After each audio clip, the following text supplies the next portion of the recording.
I'd like to introduce you to Harrison Erwin Drummond. Now, some of you ladies might disagree, but gentlemen, I have to admit that there's nothing in the world quite as nice as a good cigar. My story begins here in Alton, where I was born in 1869, the second of 6 children of James T. Drummond and his wife, Bethia Randall Drummond. I was named after my maternal grandparents, who are buried alongside me here, Erwin Randall and his wife, Mary Harrison, my mother's parents. Now, my grandmother was descended from the Harrisons of Virginia, and in fact, she was a 7th cousin of President Benjamin Harrison. But she was not from a family of money, nor were the Drummonds. My grandfather Drummond was a 5th-generation tobacco farmer who had a tobacco farm across the river in St. Charles County, where his father had immigrated from Virginia.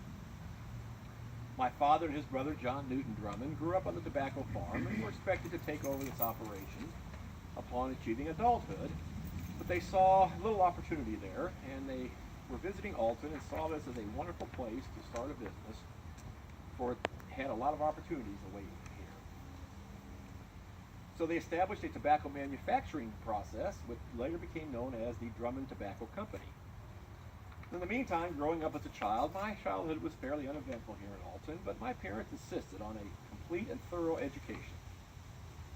I was enrolled in the Wyman Institute in Upper Alton, which later became known as the Western Military Academy. Upon graduation, I was enrolled out east at Yale University, where I graduated with honors in 1890.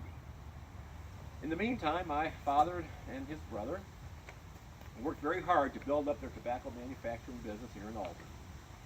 In fact, they outgrew their plant here in Alton and decided to relocate the business to St. Louis, where they built a brand new state-of-the-art facility 4 times the size of the original structure here in Alton. The main reason they decided to move to St. Louis was to better compete with their #1 competitor, which was the Leggett & Myers Tobacco Company, which ironically had its roots here in Alton as well. In fact, Mr. Myers had been a former partner of my father early on in the early 1800s, in the mid-1800s.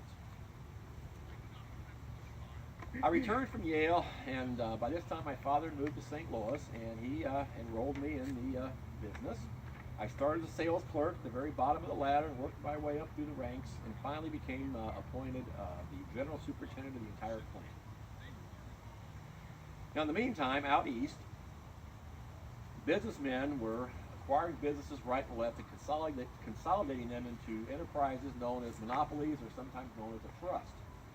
You may remember gentlemen like, I use the term loosely, John D. Rockefeller, who started the Standard Oil Trust, Andrew Carnegie, who started the U.S. Steel Trust, and of course we can't forget James Buchanan Duke of North Carolina, who was attempting to establish a tobacco trust. He was buying up businesses right and left out east, but he soon realized he couldn't form a national trust or a national monopoly unless he acquired Leggett & Myers and Drummond Tobacco as well. Now, by this time, Leggett & Myers was the #1 plug tobacco manufacturer in the world, and Drummond was right behind him in the #2 spot. Plug tobacco was the most common form of tobacco at that time, and it was basically a plug of tobacco that you would tear off a piece and put it in your mouth for chewing purposes. But we also made cigars. We made pipe tobacco, and I'm also proud to say that we got into the cigarette business early on, and Drummond Tobacco introduced the Chesterfield brand to the American marketplace. It became very successful, which is one of the reasons Mr. Duke wanted our business. Well, after much negotiation, or actually, prior to that, Mr. Duke had kept trying to acquire the tobacco company from my father, and he and Mr. Myers both refused to sell out to the trust. Unfortunately, the stress was too much on my father. He died at the age of 59 from a heart attack, and I assumed the presidency of Drummond Tobacco at the age of 28. I fought as long as I could, but I saw the writing on the wall, and Mr. Duke was cutting his prices right and left, which was going to force us into bankruptcy if we didn't sell out.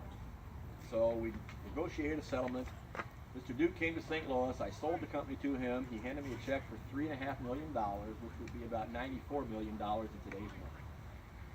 He offered me, and I accepted, a 2-year contract as Executive Vice President of Continental Tobacco, the main holding company based in New York City. So out to the east we moved, my wife and my 2 children.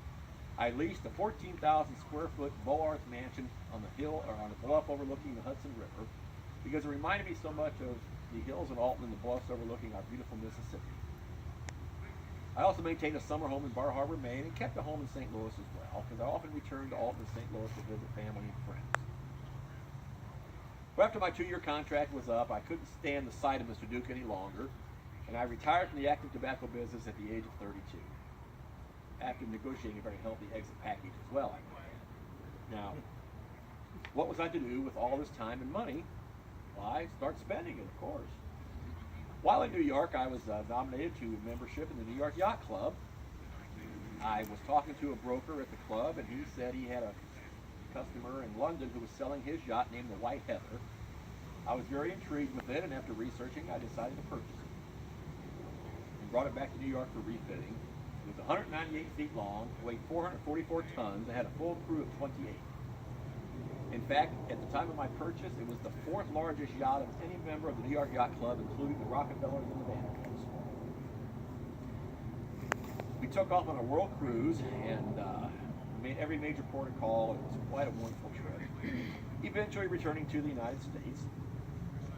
Went back to St. Louis in 1903, where I was asked to join the executive committee of the Louisiana Exposition Commission, which commonly became known as the 1904 World's Fair. Because of my business acumen and experience, I'm proud to announce that at the conclusion of the exposition, we ended up in the black, which was very unusual for most of these fairs and expositions usually lost money. I was very proud of that fact. And after the exposition closed, I took my family on an extended vacation out to California. And we were visiting friends in a little town called Pasadena that my wife just fell in love with and decided we should stay. She found a little house on East Avenue in Pasadena. She taught me the buying it for her. It was a mere 6,200 square feet and only had 7 bedrooms and 6 bathrooms. But somehow we managed to survive. While there, I started into the banking and trust business and started doing land development for subdivisions because Pasadena was starting to grow at quite a pace. I was asked to join a group called the Hunt Valley Club, which was a group of businessmen who got together to play polo and cards and also to promote Pasadena as a place to do business and raise a family. A few years prior to my moving to Pasadena, these gentlemen had started a event. It was held on New Year's Day that eventually became known as the Tournament of Roses. In 1913, I was elected the Grand Arcady, or the Grand Marshal of the parade, one of only 2 men in the history of the organization to ever receive that honor. And this is before football was popular. The biggest draw was chariot races, of all things. But we had a Ferris wheel, we had lots of food and picnics and lots of activities, and of course, the one event was the first and last time it was ever held. You may have heard of it, you may not have, but it was the infamous elephant camel race. I don't know what they were thinking, and it was not my idea that way. But I do remember creating a special prize for the horse draw category for the parade. And I gave that special prize to my old friend from St. Louis, Adolphus Bush, who had brought his Clydesdale horses on his Budweiser wagon out to participate in the parade. And my understanding is, to this day, you will still see a team Clydesdale in that Budweiser wagon going down the parade route. Well, flash forward to 1920. I was in New York doing some business. I was staying in my hotel, and it was election night. I went down to the hotel bar and stopped to see some friends and had a celebratory drink or 2 or possibly 3, I don't really remember. But upon my exiting the hotel, I stepped off the curb into the street and did see an oncoming vehicle, and I was struck and killed 3 weeks before my 50th birthday. Needless to say, my friends and family were shocked at my sudden demise, but I made specific instructions in my will that upon my death, my body should be returned here to my beloved hometown of Alton, to be interred with my parents and my grandparents and 2 siblings here in the Drummond family plot just down the road. And looking back, I have to admit that I packed a lot of living in those 50 years. Thank you all for enjoying my remarks, and may you have a wonderful afternoon.